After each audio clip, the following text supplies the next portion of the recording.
No. Yo, Hello. what's going on? There we go. Now we got the show. Now we got it rocking. After how long? Fucking 30 minutes later, trying to figure out this the mics. It wasn't so bad. No, so let's get rocking. Let's do it. Kind of nervous, but you know. Yeah. Nerves are good. It means you think so. care. It means you care. You know, it's also evolving. Right. Yeah. You know what I Everything mean? is. And just coming out of your shell and doing something that I think most people don't ever do in life. Yep. You know, like you were saying before, it gets nerve-wracking, gets a little anxiety. Yeah. Stressful. It is. Know, trying to be perfect when in reality we know there's no such thing as perfect. It's true. You know, I think that's the biggest thing, especially what I'm trying to learn now is, you know, not everything has to be perfect before, like, actually doing something. 100%. You know? 100%. So that's where I'm kind of just, like, nervous about and just fucking jump into it. Let's do it. You know? So you're 9 weeks out. 9 weeks out. How are you feeling? I mean, I feel good, right? I think today was probably one of my worst days I've had in a while. Okay. I think the diet's been kicking in a little bit because we did start this prep at 20 weeks. Yeah. Like, we started cleaning up at like 20 weeks. We really started dialing in at 16 weeks, and things have been moving pretty well, right? And we're just going with the way that my body's feeling. Well, so, you know, one of the things that I wanted to tell you, the reason why we started doing such a longer prep is more of the mental aspect. Yeah. You know, a lot of people, they jump into prep and they just think that they can let me just go balls deep. Right. And then they fail. And I think what we were able to do with you is really get that mindset to turn from like, hey, I'm doing this for a plastic trophy to, hey, this is my career now. Right. You know, and that's what I've been trying to really mold you as a coach and taking that person that you were worrying about, like, when's my next cheat meal? When am I going to get this next refeed to let's grind. Right. Yeah. It became a lifestyle for us. Right. And for me specifically, before this, we had a rough prep going into the last show. Yeah, that was a little rough. You know what? Thankfully, it didn't screw my mind up as much as it does for a lot of people. Agreed. It actually just like lit a fire in me, and it was like, okay, now this is time to dial in. I know what I'm capable of. I know what package we could bring to the next shows moving forward. So now it's just time to lock everything in and just make this an actual lifestyle, and this is what I do day in and day out. Completely agree. I think you said something so good is that, like, most people, they do a show and it doesn't go the way they think, and then that's it. You know? Yeah. It's depressing, right? I mean, I'm sure. Of course. I mean, you put all the money and time and stress, and then you don't get the package you want. Yeah, and I think a lot of that boils down to their prep and how their coach was and if they had a coach. And I know for a lot of competitors, they don't really have the best guidance, you know, and that's disappointing because that competitor could have been Mr. Olympia one day, and they never got to experience their full potential because of the people around them or their lack of support or whatever that they had going on in their life. It's true. I think that's a great point. You know, having the right coach that knows how to light the fire underneath your ass. 100%. You know? I've been coaching now for about 10 years, and I would say professionally coaching for about 5 now. And it's not always knowing the best diets, not always knowing the best gear and protocols. Truthfully, it's knowing how to get the best out of that person. Yeah. You know? Yeah. And that's why I'm grateful that I hired you, because you bring the best out of me, you know? I know that I could find another coach and hire another coach, but is that coach is going to have the connection that me and you have? You know, it's very rare. Yeah. It's very rare.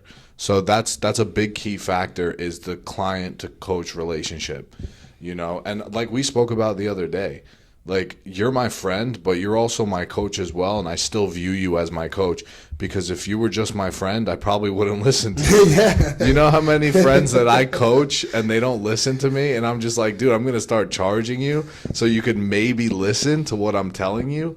But yeah, that happens way too often, you know? You said it actually, it's funny, like, I've actually coached a lot of people for free, and they just walk over you. Yeah, that's why I don't coach anybody for free anymore. I'm right there. As much as I would love to coach a lot of people for free, it's just because it's what I do. It's what I love to do. You see the client drop off like really fast, you know.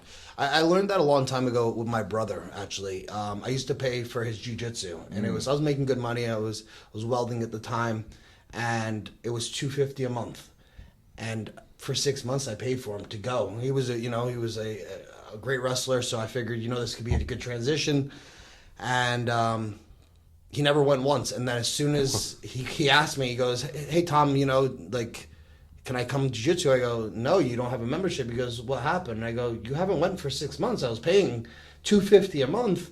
And then, no joke, bro, he came that same day. He signed up. He didn't miss one fucking class. Yeah, because he paid for it. Exactly, bro. I learned that. It was hard. Yeah. You know what I mean? I hear you. I've coached a lot of people for free, and it's very disappointing until you experience it, And in the beginning of a coaching business, you do want to coach people for free. So it's really hard to get those people to stick. But try to maximize the most out of that client. So like just force them for those weekly photos, those monthly check-in photos, whatever you got to do to get your before and after pictures. Because once you get those, then it's your next step into your coaching business, taking it further. It's but true. Going back to contest prep and what we've been talking about. So yes, Tom said we're officially 9 weeks out. Diet has been really well. The food's pretty moderately decent right now, I would say, right? It's not too bad. I'm not suffering. I'm not like, I'm suffering in a sense where it's like now I'm starting to feel the effects. I think this is the first day he had called me, and, things just didn't make sense. He was like, I'm really lethargic, don't have that motivation. 9 weeks out, I'm looking at his calories, looking at the cardio, and something just didn't make sense. So, I think we dug down deep and figured out what that nix, that one little thing was. So we're going to make that adjustment and then see what tomorrow looks like for him. We have check-ins tomorrow. We do have check-ins tomorrow. I'm excited. I think that I want to tell people what we figured out for the reason why I'm feeling like shit today. So once you're dieting and you're in contest prep, especially if you're a bodybuilder and you've been there before and you've been dieting down, your cardiovascular health is really high, like it's just at its peak, and your resting heart rate's going to be lower. Your blood pressure is naturally going to go lower just because your cardiovascular health is on point. So I was taking telmisartan at 40 milligrams. I was taking it 20 milligrams, but to split these pills are annoying, so I just started taking the 40s. During an off season, it's a great tool to utilize, especially if you're eating a lot of food and you have a history of high blood pressure. Thankfully, I don't, but I just take it as a preventative measure, and I never really had a problem with it. So waking up this morning from taking it last night, I felt like I had no heartbeat. I had probably low blood pressure. I couldn't move my legs out of bed. I texted Tom. I was like, it feels like I'm like 2 to 4 weeks out of like contest prep right now. So with that being said, I think that we're just going to stop the telmisartan, and I don't think that it's necessary because obviously my blood pressure is good and my heart rate is always lower now that I am continuously getting deeper into contest prep. So with that being said, we're just going to pull it out and move forward from there, and I should be feeling better by tomorrow. Hopefully. Yeah, it should be a pretty fast turnaround, and that we'll be able to really nail that. Again, I think it's good. Let me ask you a question. How did you go to your doctor for that? Did you have problems before? No, I never had problems before. I got this from an online supplier. Gotcha. My doctor did say that he would provide it if I had high blood pressure, but every time I've been to the doctor, I literally always have perfect blood pressure. Cool. So there was no need for him to prescribe it. Yeah. But with that being said, find yourself a doctor that is going to help you take preventative actions or measures if you're a bodybuilder or if you're trying to enhance your physique in competition sports and stuff like that. Because Absolutely honestly, agree. it's necessary. And that's a good point, is that finding the right doctor that kind of goes down, not somebody that's always going to be a yes man or yes woman, but somebody that's going to be able to, you tell them your goals, and obviously be realistic with your goals. If you're 5'6" and you're trying to be a professional basketball player, it's not happening. You got to be realistic with what you're trying to do. But finding the right doctors that will listen, not just so much in the sense like reading from a book, going on the computer, typing in some bullshit, like your symptoms, and then coming up with something. Myself included, I've found a good group of doctors that unfortunately, I do have a lot of medical issues where I know my body better than they'll ever know that. 100%. And not saying that I know more than doctors, because it's just not who I am, but I know my body better than doctors. So if I can point them in the right direction, usually that's the biggest case, finding somebody that you can really, in a sense, jive with. Somebody that's not going to like criticize you for what you're looking to do, and obviously be smart. Listen to what they have to say. So it's good. That's a great point. Finding the right doctors that especially doing things like this, especially in the enhanced world. You really want to make sure your blood levels, your blood's getting checked. You want to make sure that all your health markers are kind of on the same page. Again, you don't want high blood pressure, and then you're starting to run gear, high tests, and then you have a fucking heart attack. The number one killer in America is high blood pressure. Yeah. Well, it's all the fat foods. But speaking about bodybuilding, and in the bodybuilding world now, I think people are more taking their health more serious. It's pretty obvious with all these like Merrick Health and all these other blood lab platforms that people could take advantage of. And granted, it's not cheap, but it's worth it. Your health is worth every dollar. So don't neglect your health. And that's why we like to take preventative cautions for everything that we do. Bodybuilding is not a healthy sport. We know this. Wrestling is not a healthy sport when you're dieting down 40 pounds in a week. Like, there's just so many things. If you want to take your body to the next level, it's not going to be healthy. So with that being said, take preventative action. Yeah, I agree. I think that's a great point. Yeah. So going back to prep, we'll make that adjustment. We'll see what tomorrow looks like for them, and I do believe that it will change.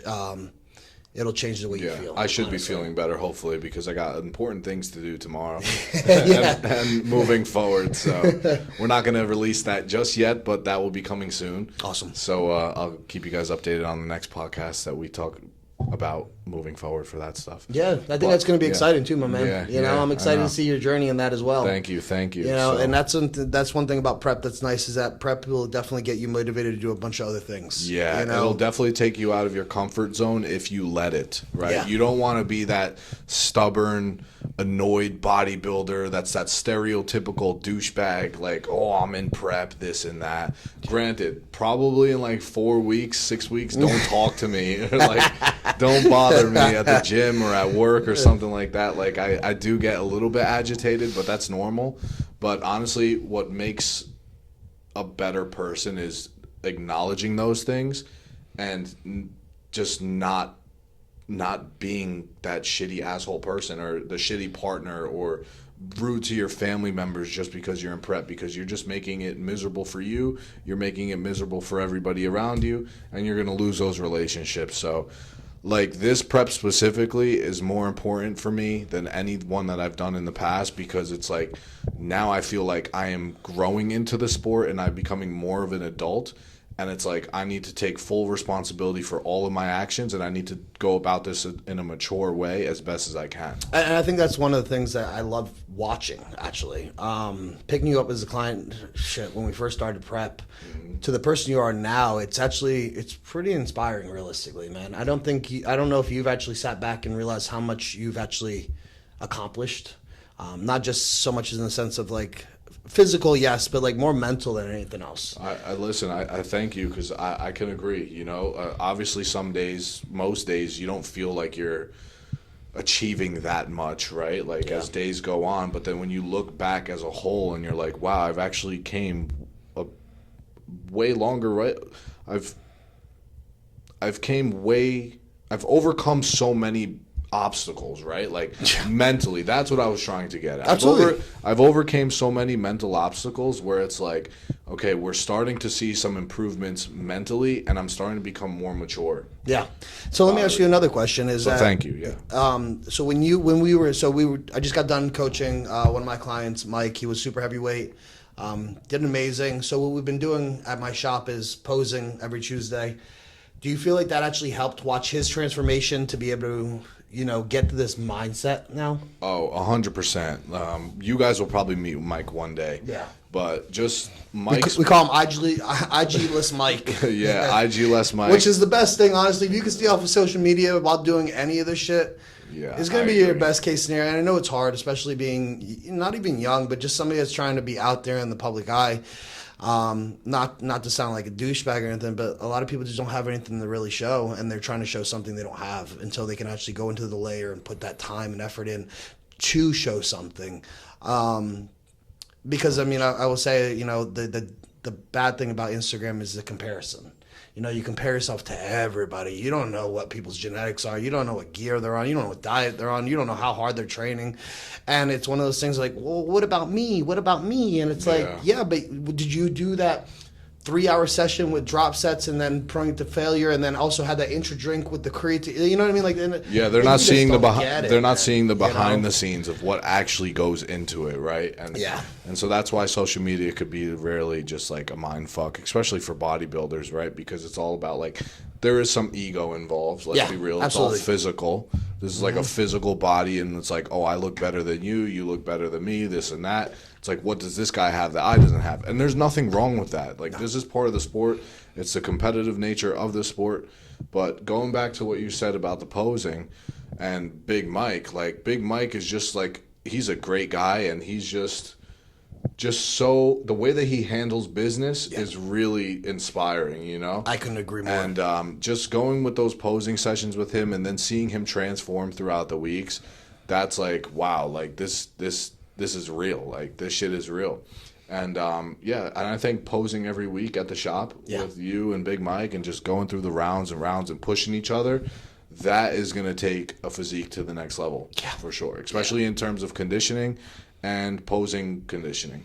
You know, and I think that when you were posing, especially first time, you know, obviously you were in that off-season look. So you're very, in a sense, I don't want to say embarrassed, but to a degree embarrassed. You're shy. 100%. And I think it's good because you need to get that fire. And I feel like that's fuel. Like, no, I don't want to look like a fucking asshole. Yeah. You know what I mean? Yeah. And like watching somebody transform, and then you're just kind of like, fuck, I shouldn't have had that sushi, or I should have, you know, I should have did that extra 20 minutes of cardio. I think that definitely plays a huge role in watching somebody transform. And it's like, that's where I need to be. Yeah. You know, and I think that definitely helped get your mindset where you're at as well. And having those conversations, I mean, we've had 2-3 hours in the just talking and just understanding who we are. Almost every week it's like that. Yeah. You know, and I think that really helps a lot. And then again, so if you can find the right group of people that kind of understand what you're going through, or just pushing each other. You know, you don't want to be around drama. Drama is going to take you, and especially when you get deep in the prep, you don't need the negativity. You don't need people putting these little things in your ears, because realistically, that little thing does turn big, especially 4 weeks out. Oh yeah, yeah. We see it happen with people all the time. All the time. And that's why I choose to stay in my own lane. I don't like to ask other coaches for advice and this and that.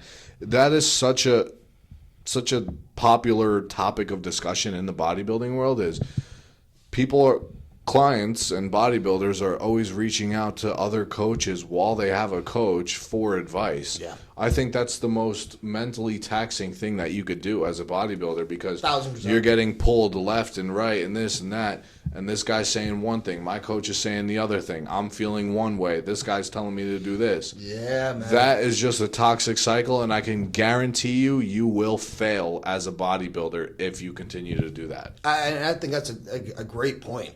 Truthfully, that's a great point. I've seen it many times. I mean, I don't know if it's self-validation or it's just like whatever it is. You can skin a cat a million different ways. So just because one coach is having you do it this way doesn't mean another coach. I've had clients that I have, a perfect example, Big Mike. Big Mike really didn't do more than 30 minutes of cardio. But then I've also had clients that have done 2 hours of cardio. That was me last prep. Yeah, I mean, and you know, you'll get a coach that either wants to try to sell you because he see the potential in you. Oh, you didn't have to do that much cardio. You didn't have to. It's like, do you not think that I've tried, or the other coach has tried every other scenario? And it's like, unfortunately, that's how we've gotten to this point. And again, I think that's a great point to put out. Is like, if you're gonna hire a coach, stick with that coach. Make sure you trust them. Them. Make sure you go through the process with them first before you just start jumping the gun. Yeah. And start asking everybody for their 2 cents. Because you know what? The second you start doing that, you're going to fail. I can promise you. You're going to fail. 1000%. You're going to look like shit. You're going to be a mental head case. And yeah. Yeah, because again, the worst, you know, the one I always hear is like, oh, why are you doing, you know, 45 minutes faster than 30 minutes. I would only have you doing 30 minutes. Yeah. And it's like, and then the best part is once they leave, they're still doing it. Like, yeah, that first week they may have just like pitter patted you in, and then realize like, oh shit, we got to pump this shit back up, you know.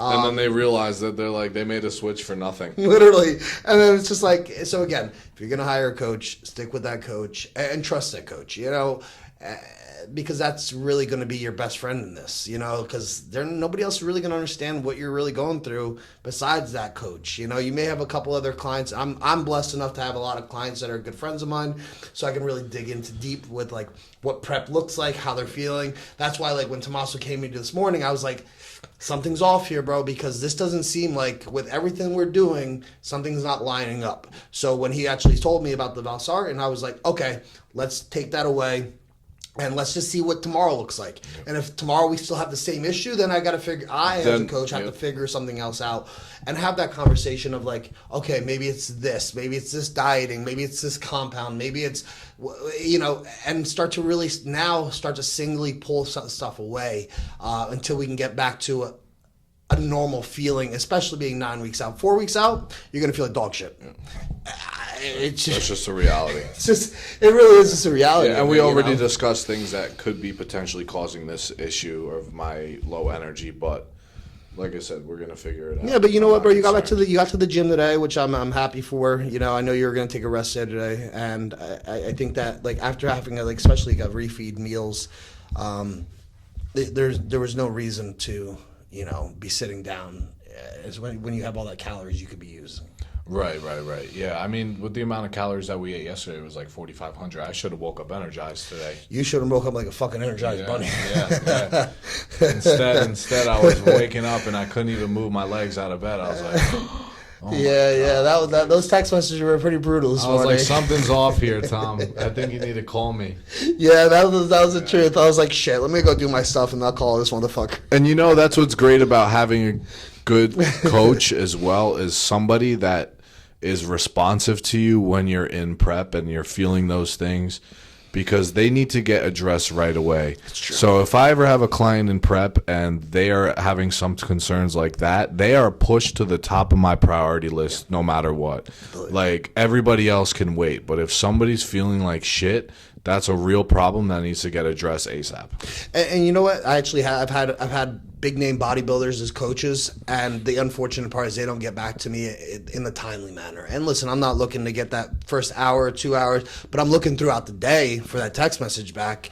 But there's been coaches that I've had, and they're big name coaches, obviously, so I know they have at least 100 clients, if not more, and I wouldn't get a text back for almost 3 days. Yeah, about just switching fucking broccoli over to asparagus, because I'm too gassy, or some gearing's not working right, and I feel like I'm going out of my fucking brain.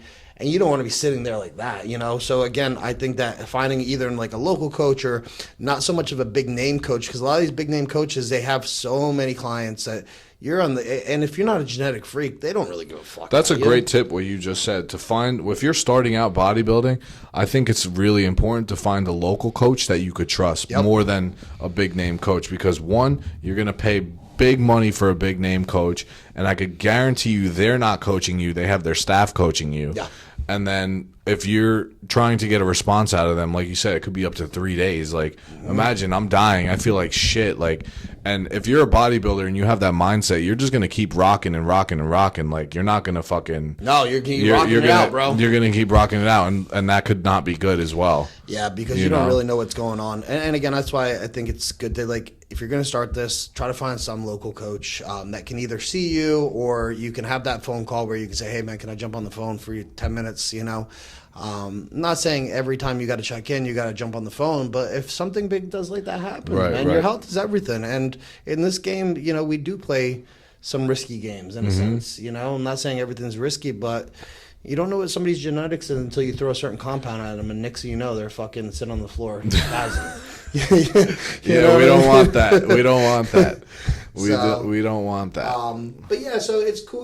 Again, I think this is a good first real podcast in a sense, like where we're just kind of bullshitting about your prep and just different things that we've came across. Yep. I mean, how long have you been actually coaching? How long have you been training? So, long story short, I started working out since I was 14 years old. That is 14 years ago. And that was actually my first job was at a gym. It was at the World Gym, and then in Wayne, New Jersey. And then it transferred over to Crunch Fitness. Then the owner of Crunch Fitness saw that I was a lazy teenager, and he decided to fire me, which is totally understandable. Lazy teenager? Yeah, I was 14, right? Yeah, it's like, the kids at that age. Yeah. You telling me to go clean machines? Like, come on, dude. Like, I felt like a peasant at that time.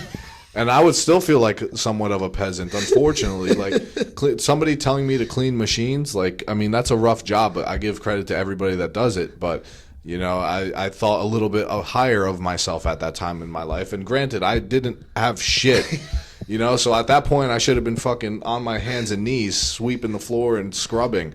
But I thought I was better than everybody. So, granted, I do have a different outlook on life now, definitely appreciative of those people because we need people like that. But so that was my first experience working out. I started working out with my dad, got into football, and I think I was like 15, 16, playing high school football. Did that for 1 year.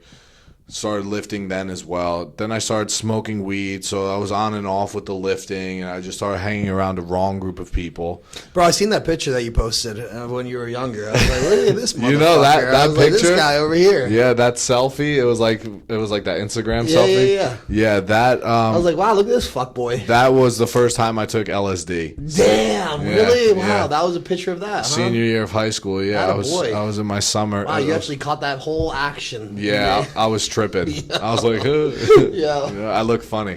But so then I started lifting then when I was 14, going forward on and off with the years because I was falling into the wrong crowd and the wrong things. And probably in 2019, I decided to get my act together. And I was like, I need to start doing something with health and fitness because this is what I've always been good at. And it's always been like something in the back of my mind. I loved nutrition. I loved the anatomy. I loved the body.